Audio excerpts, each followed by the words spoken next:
ಎಲ್ಲರಿಗೂ ನಮಸ್ಕಾರಗಳು. ನಾನು ಸಾವಿತ್ರಿ ಅಂತ ನಿಮ್ಮ ಮುಂದೆ ಬಹಳ ದಿವಸದ ನಂತರ ಪ್ರತ್ಯಕ್ಷ ಆಗುತ್ತಿದ್ದೇನೆ. ಇಲ್ಲಿ ಸಂಶೋಧಕ ಅಥವಾ ಸಂಶೋಧಕಿಯ ಗುಣಲಕ್ಷಣಗಳನ್ನು ನಿಮ್ಮ ಮುಂದೆ ಪ್ರಸ್ತುತಪಡಿಸುತ್ತಿದ್ದೇನೆ. ಕ್ರಿಯಾಶೀಲನಾಗಿರುವವ ಸಂಶೋಧಕ ಅಥವಾ ಸಂಶೋಧಕಿ. ಈ ಕ್ರಿಯೆ ಮತ್ತು ಪ್ರಕ್ರಿಯೆಗಳು ಆಕಾರ ಶೋಧ, ಆಕಾರ ವಿಶ್ಲೇಷಣೆ, ಆಕಾರ ವ್ಯಾಖ್ಯಾನ ಇತ್ಯಾದಿ ಚಟುವಟಿಕೆಗಳ ನೆಲೆಯಾಗಿರುತ್ತವೆ. ಈ ನೆಲೆಗಳಲ್ಲಿ ದುಡಿದು ಗತಕಾಲೀನ ರೂಪ ಮತ್ತು ಅದರ ಹಿಂದಿರುವ ಟ್ರುತ್ ಗುಣಗಳನ್ನು ಕಂಡುಹಿಡಿಯುವುದು ಸಂಶೋಧಕ ಅಥವಾ ಸಂಶೋಧಕಿಯ ಕ್ರಿಯೆಯಾಗಿದೆ. ಈ ಸಂದರ್ಭದಲ್ಲಿ ಶಾಸ್ತ್ರ ಶಿಸ್ತಿನಿಂದ ಮುನ್ನಡೆಯುವುದು ಸಂಶೋಧಕ ಅಥವಾ ಸಂಶೋಧಕಿಯ ಕ್ರಿಯಾವಿಧಾನ ಅಂತ. ಇನ್ನು ಅರ್ಹತೆ, ಯಾವುದೇ ಕ್ಷೇತ್ರದಲ್ಲಿ ಕೆಲಸ ಮಾಡುವವನಿಗೆ ಇರಬೇಕಾದಂತಹ ಮುಖ್ಯ ಲಕ್ಷಣ ಅರ್ಹತೆ ಅಂತ. ಅಂಥವಳು ಮಾತ್ರ ಅಧಿಕೃತ ವ್ಯಕ್ತಿ ಎನಿಸಿಕೊಳ್ಳುತ್ತಾನೆ, ಅಧಿಕೃತ ವ್ಯಕ್ತಿ ಎನಿಸಿಕೊಳ್ಳುತ್ತಾಳೆ. ಸಂಶೋಧಕ ಅಥವಾ ಸಂಶೋಧಕಿಗೆ ಇರಬೇಕಾದಂತಹ ಮುಖ್ಯ ಗುಣಗಳು 6: ಕುತೂಹಲ, ಪ್ರಾಮಾಣಿಕತೆ, ಧೈರ್ಯ, ಉತ್ಪತ್ತಿ, ಪ್ರತಿಭೆ ಮತ್ತು ಕ್ರಿಯಾಶೀಲತೆ ಅಂತ. ಮುಖ್ಯವಾಗಿ ಒಬ್ಬ ಸಂಶೋಧಕ ಅಥವಾ ಸಂಶೋಧಕಿಯ ಮುಖ್ಯ ಲಕ್ಷಣ ಏನು ಅಂತಂದರೆ ಕುತೂಹಲ. ಯಾವುದೇ ಒಂದು ಸಮಸ್ಯೆಯನ್ನು ಗುರುತಿಸಿಕೊಂಡಾಗ ಆ ಸಮಸ್ಯೆಗೆ ಪರಿಹರಿಸ್ತಕ್ಕಂತಹ ಕುತೂಹಲ ಒಬ್ಬ ಸಂಶೋಧಕನಿಗೆ ಇರಬೇಕಾಗುತ್ತದೆ. ಕುತೂಹಲ ಇಲ್ಲದ ವ್ಯಕ್ತಿಗೆ ಮುಂದುವರಿಯಲಿಕ್ಕೆ ಆಗೋದನೇ ಇಲ್ಲ. ಹಾಗಾದರೆ ಈ ಕುತೂಹಲ ಅನ್ನೋದು ಅನೇಕ ರೀತಿಯಾದಂತಹ ಲವಲವಿಕೆ ಇರ್ತದೆ, ಆಸಕ್ತಿ ಇರ್ತದೆ, ತವಕಗಳು ಇದರಲ್ಲಿ ತುಂಬಿಕೊಂಡಿರುತ್ತವೆ. ಹಾಗಾದರೆ ಮೈಯೆಲ್ಲ ಕಣ್ಣಾಗಿ ಹುಡುಕುವ, ಕಿವಿಯಾಗಿ ಕೇಳುವ ಉತ್ಕಟ, ಆಸಕ್ತಿ ಇದರ ಒಂದು ಸ್ಥಾಯಿ ಭಾವ ಅಂತ. ಒಬ್ಬ ಸಂಶೋಧಕ ಎಂತಹ ಕುತೂಹಲಕ್ಕೆ ಈಡಾಗುತ್ತಾನೆ ಅಂತಂದರೆ, ಪ್ರಶ್ನೆಗಳನ್ನು ಕೇಳುತ್ತಾ ತನ್ನಲ್ಲೇ ತಾನೇ ಕಂಡುಕೊಳ್ಳುವುದು. ಹೇಗೆ? ಅದು ಉತ್ತರ ಸಿಗದಿದ್ದರೂ ಕೂಡ ಎತ್ತಿದ ಒಂದು ಶೋಧವೇ ಒಂದು ಸಂಶೋಧನೆ ಅನ್ನಿಸ್ತದೆ. ಹೇಗೆ? ಪಂಪನು ತನ್ನ 40ನೇ ವರ್ಷಕ್ಕೆ 2 ಕಾವ್ಯಗಳನ್ನು ಬರೆದು ಮುಗಿಸಿದನೆಂದು ಆಂತರಿಕ ಬಾಹ್ಯ ಆಧಾರಗಳಿಂದ ಸ್ಪಷ್ಟವಾಗುತ್ತದೆ. ಆಮೇಲೆ ಆತ ಕಾವ್ಯವನ್ನೇಕೆ ಬರೆಯಲಿಲ್ಲ? ಇದು ಪ್ರಶ್ನೆ. ಇದು ಪ್ರಶ್ನೆಯೂ ಹೌದು, ಶೋಧವೂ ಹೌದು. ಇನ್ನು ಮುಂದುವರೆದು ಆತ ನಡು ವಯಸ್ಸಿನಲ್ಲೇ ತೀರಿಕೊಂಡನೇ? ಒಂದು ವೇಳೆ ತೀರಿಕೊಂಡಿದ್ದರೆ ಅದರ ಕಾರಣಗಳೇನು? ಹೀಗೆ ತೀರಿಕೊಳ್ಳುವುದರಿಂದ ಅವನ ಒಡೆತನದ ಅಗ್ರಹಾರದ ಮೇಲೆ ಆಗಿರಬಹುದಾದ ಸಾಮಾಜಿಕ ಪರಿಣಾಮಗಳು ಏನು ಇತ್ಯಾದಿ ಪ್ರಶ್ನೆಗಳನ್ನು ಒಬ್ಬ ಸಂಶೋಧಕ, ಒಬ್ಬ ಸಂಶೋಧಕಿಯು ಎತ್ತುತ್ತಾ ಹೋಗುವುದು ಇದರ ಮೂಲ ಒಂದು ಕುತೂಹಲ ಆಗಿದೆ. ಇದು ಜಾಗೃತವಾಗಿದ್ದಷ್ಟು ಸಂಶೋಧಕನ ವ್ಯಕ್ತಿತ್ವಕ್ಕೆ ಹೆಚ್ಚು ಸ್ಪಂದನಶೀಲತೆ ಪ್ರಾಪ್ತವಾಗುತ್ತದೆ ಅಂತ. ಇದು ಒಂದನೆಯದು ಮುಖ್ಯ ಗುಣ ಕುತೂಹಲ.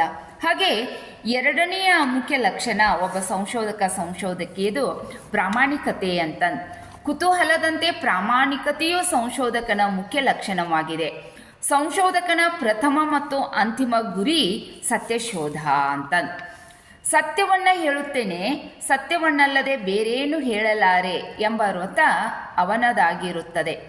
ಇಂತಹ ಸತ್ಯ ಸಹಜವಾಗಿ ಪ್ರಾಮಾಣಿಕತೆಯನ್ನು ಬಯಸುತ್ತಿದ್ದು ಇದು ಅವನ ಜೀವ ವ್ಯವಸ್ಥಿತವಾಗಿರುತ್ತದೆ. ಅಂದರೆ ಏನಪ್ಪ ಅಂತಂದರೆ ಸತ್ಯವನ್ನು ಹುಡುಕೋದು, ಸತ್ಯದ ಸಮೀಪ ಹೋಗೋದು, ಪ್ರಾಮಾಣಿಕತೆ ಅನ್ನೋದು ಒಬ್ಬ ಸಂಶೋಧಕನ ಸಂಶೋಧಕಿಯ ಮುಖ್ಯ ಲಕ್ಷಣವಾಗಿದೆ ಅಂತ.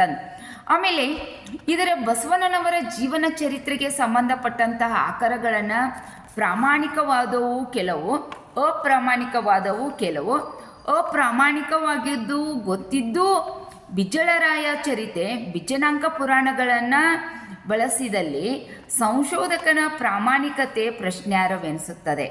ಹಾಗಾದರೆ ಇಲ್ಲಿ ಪ್ರಾಮಾಣಿಕತೆ ಇನ್ನೊಂದು ಲಕ್ಷಣವೆಂದರೆ ಮೊದಲು ಪ್ರಕಟಿಸಿದ್ದ ತನ್ನ ಅಭಿಪ್ರಾಯಕ್ಕೆ ವಿರುದ್ಧವಾದ ಅಂಶಗಳು, ಆಮೇಲೆ ತಪ್ಪು ಗಮನಕ್ಕೆ ಬಂದರೆ ಇಲ್ಲವೇ ಇನ್ನೊಬ್ಬರ ಮೂಲಕ ಪ್ರಕಟವಾದರೆ ಮುಕ್ತ ಮನಸ್ಸಿನಿಂದ ಒಪ್ಪಿಕೊಳ್ಳುವುದು ಈ ಒಬ್ಬ ಸಂಶೋಧಕಿಯ ಪ್ರಾಮಾಣಿಕತೆ ಅಂತಂದು ಇಲ್ಲಿ ನಾನು ತಿಳಿದುಕೊಂಡಿದ್ದೇನೆ ಅಂತಂದು. ಇನ್ನು ಮೂರನೇದು ಏನಪ್ಪ ಅಂತಂದರೆ ಧೈರ್ಯ. ಹೇಗೆ ಪ್ರಾಮಾಣಿಕ ನಿರ್ಣಯವೆನ್ನುವುದು ಅಂದದ್ದು ಲಭ್ಯವಾದ ಆಕಾರ ಸಾಮಗ್ರಿಗೆ ಮತ್ತು ಸಂಶೋಧಕ ಅಂದಂದಿನ ಪರಿಜ್ಞಾನಕ್ಕೆ ಸೀಮಿತವಾಗಿರುತ್ತದೆಯೋ, ಹೊಸ ಆಕಾರಗಳು ಸಿಕ್ಕು ಹೊಸ ವಿಷಯಗಳು ಪ್ರಕಟವಾದ ಸಂದರ್ಭದಲ್ಲಿ ಅವನ್ನು ಮೊದಲು ಪ್ರಕಟಿಸಿದುದು ತಪ್ಪು ಎಂದು ನಾವು ಹೇಳಬಹುದೇ ಹೊರತು ಸುಳ್ಳು ಎಂದು ಹೇಳಲಾಗದು. ನಿಜವಾದ ಸಂಶೋಧಕ ತಪ್ಪು ಹೇಳಿರಬಹುದು, ಸುಳ್ಳು ಹೇಳಿರಲಾರ ಎನ್ನುವುದು ಈ ಅರ್ಥದಲ್ಲಿ. ತಪ್ಪು ಹೇಳುವುದು ಬೇರೆ, ಸುಳ್ಳು ಹೇಳುವುದು ಬೇರೆ. ಇವುಗಳಲ್ಲಿ ಒಂದು ಸಂದರ್ಭ ಸನ್ನಿವೇಶ ಕಾರಣವಾಗಿ ಪ್ರಕಟವಾದದ್ದು ಅಂತಂದು.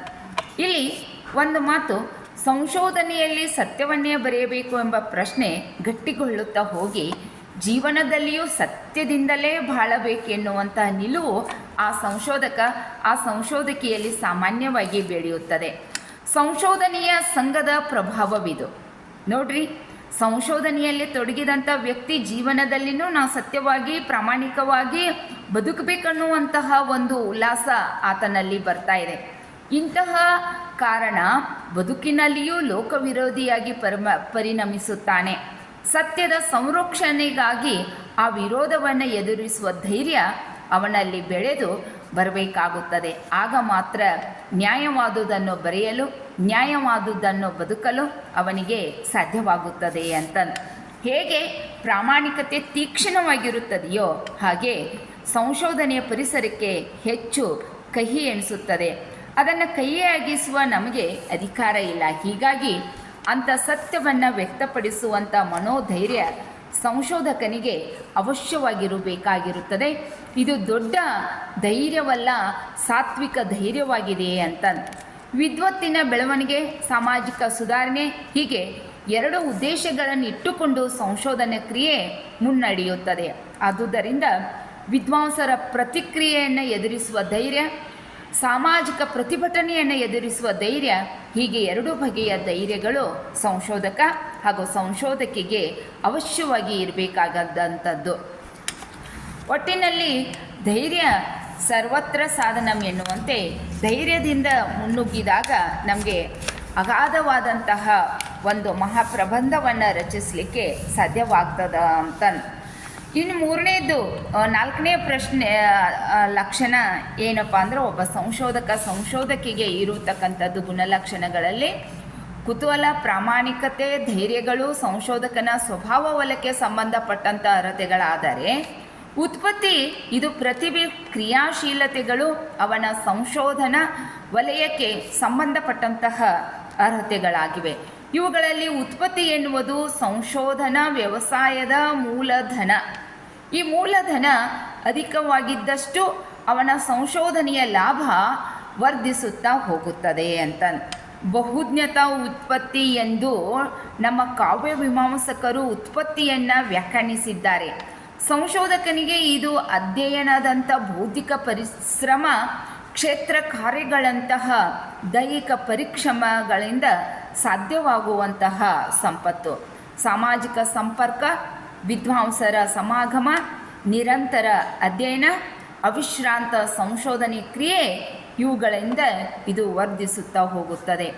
ಒಂದು ವಿಷಯವನ್ನು ಕುರಿತು ಸಂಶೋಧನೆಯಲ್ಲಿ ತೊಡಗಿರುವಾಗ ಅದಕ್ಕೆ ಸಂಬಂಧಪಟ್ಟ ಆಕಾರ ಸಾಮಗ್ರಿ ಯಾವ ಪುಸ್ತಕದಲ್ಲಿ, ಯಾವ ಶಾಸನದಲ್ಲಿ ಸಿಗುತ್ತದೆ, ಯಾವ ಪ್ರದೇಶದಲ್ಲಿ, ಯಾವ ಜನಾಂಗದಲ್ಲಿ ಜೀವಂತವಾಗಿದೆ, ಈ ವಿಷಯವನ್ನು ಕುರಿತು ಈವರೆಗೆ ನಡೆದ ಸಂಶೋಧನೆಯ ಸ್ವರೂಪವೇನು, ಇನ್ನು ಮೇಲೆ ನಡೆಯಬೇಕಾಗಿರುವುದು ಸ್ವರೂಪವೇನು ಇತ್ಯಾದಿಗಳ ತಿಳುವಳಿಕೆ ಬೆರಳಿನ ತುದಿಯ ಮೇಲಿರಬೇಕಾಗುತ್ತದೆ. ಒಟ್ಟಿನಲ್ಲಿ ಸಂಶೋಧನೆಯ ಅಂಕುರಿಸಿ ಚಿಗುರಿ ಹೂವು ಹಣ್ಣು ಬಿಡುವುದೇ ವ್ಯುತ್ಪತ್ತಿ ಎಂಬ ನೀರು ಗೊಬ್ಬರಗಳ ಭೂಮಿಕೆಯಲ್ಲಿ ಇದು ಎಷ್ಟು ಸತ್ಯವಾಗಿರುವುದೋ, ಎಷ್ಟು ವೈವಿಧ್ಯಪೂರ್ಣವಾಗಿರುವುದೋ ಸಂಶೋಧನೆ ಅಷ್ಟು ಸಶಕ್ತವಾಗುತ್ತದೆ, ಪರಿಪೂರ್ಣವಾಗುತ್ತದೆ ಅಂತಂದು ನಾನಿಲ್ಲಿ ಹೇಳ್ಬೋದು ಅಂತ. ವ್ಯುತ್ಪತ್ತಿಗೆ ಏನಪ್ಪ ಅಂತಂದರೆ ಅಂತರ್ಶಿಸ್ತೀಯತೆಯನ್ನು ಸಂಶೋಧಕ ಬೆಳೆಸಿಕೊಳ್ಳಬೇಕಾಗುತ್ತದೆ.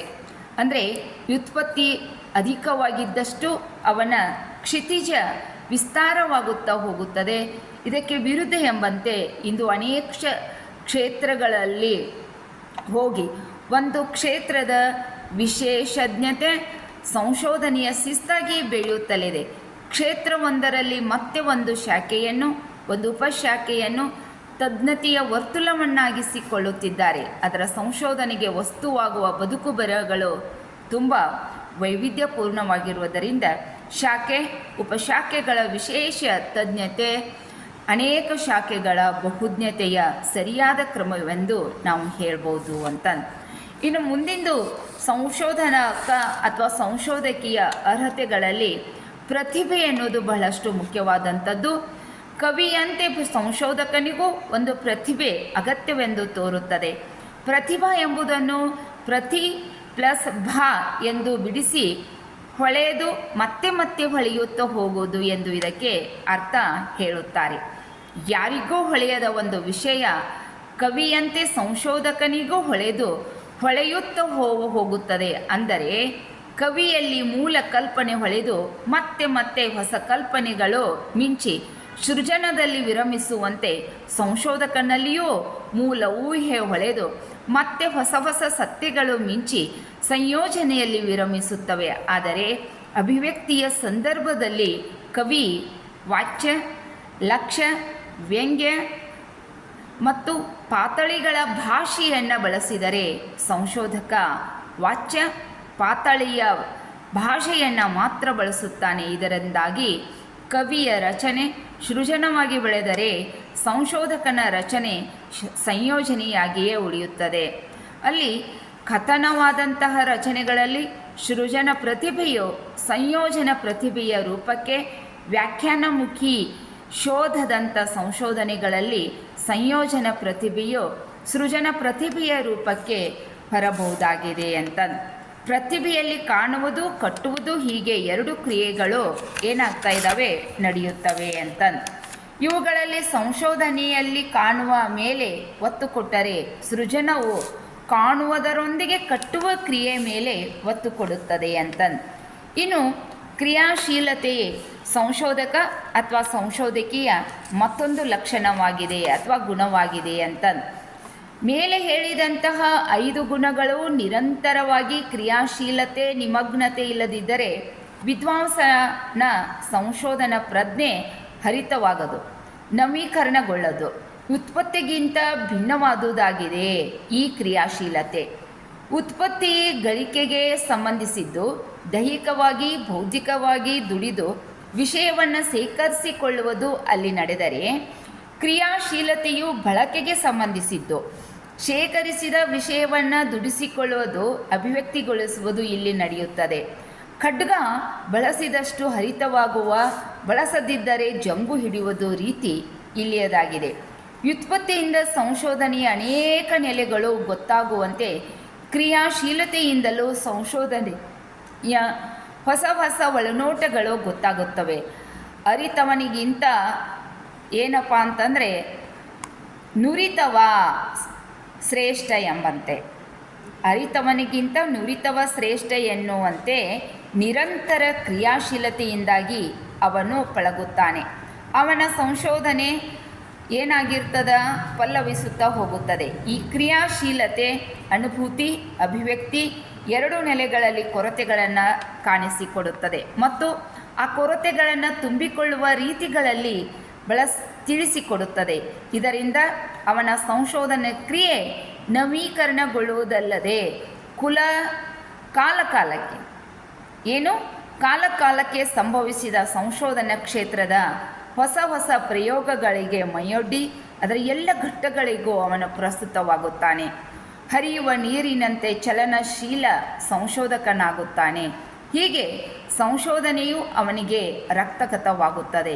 ಯಾವುದೇ ಸಮಸ್ಯೆ ಕಣ್ಣಿಗೆ ಬಿದ್ದರೆ ಸಾಕು, ಅದನ್ನು ಪ್ರವೇಶಿಸುವ ವಿಧಾನ, ಕಾರ್ಯಕಾರಣ ಸಂಬಂಧಗಳ ಬೆಸೆಯುತ್ತಾ ಭಾಷೆಯಲ್ಲಿ ಅಭಿವ್ಯಕ್ತಿಗೊಳಿಸುವ ರೀತಿ ಅವನಿಗೆ ಕರಗತವಾಗುತ್ತದೆ. ಅಂದರೆ ನಿರಂತರವಾಗಿ ತೊಡಗಿಸಿಕೊಳ್ಳುವುದರಿಂದ ಅವನ ವ್ಯಕ್ತಿತ್ವಕ್ಕೆ ಸಂಶೋಧನೆಯ ಶಿಸ್ತು ಪ್ರಾಪ್ತವಾಗುತ್ತದೆ.